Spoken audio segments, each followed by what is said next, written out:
बोली बोली बाबा भोलेनाथ की जय। आप सुन रहे हैं सिंगर प्रिंस राजा को।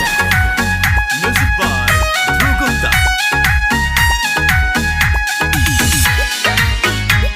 Presented by Kashyap Records।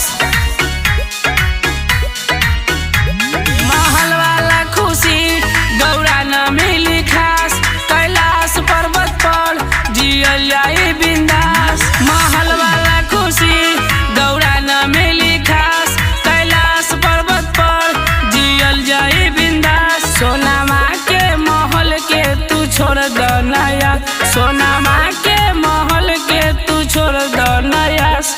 नैहरो वाला सुख देबो मिली नकाश, नैहरो वाला सुख देबो मिली नकाश। रउआ सोनी हे रउआ सोनी जिंदगी जियल जाई बिंदास, रउआ सोनी जिंदगी जियल जाई बिंदास। बोली बोली बाबा भोलेनाथ की जय।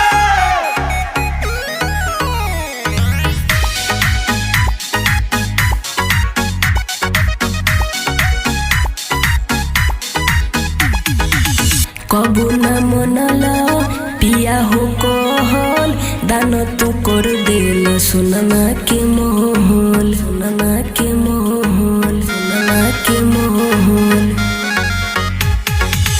कबू न मनल पिया हो कहल, दान तू कर देल सोनमा के मोहल। गौरा हम बानी घरे दानी हो, सेवक के बुझेली परेशानी हो।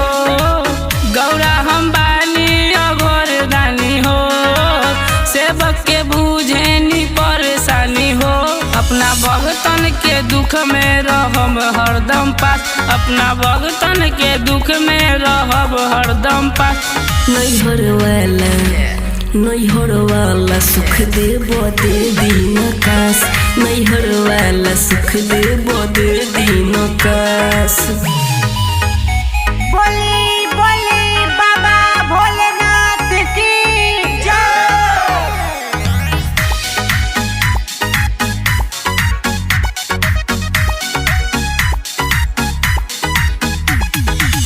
बड़ी दुखे कोइनी त लंका बनबोइनी, उ लंका दे दिहनी दानो में हो, दानो में हो, दानो में हो।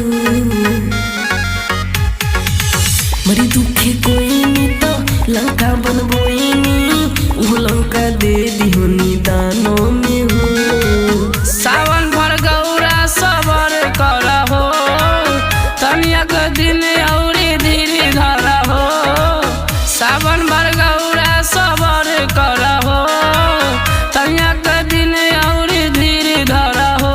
जपिए शिव जी के नाम जबले रही हो सास, जपिए शिव जी के नाम जबले रही हो सास। नैहर वाला हो नैहर वाला सुख देबो दे दिन काश, नैहर वाला सुख देबो दे दिन काश। दे दिना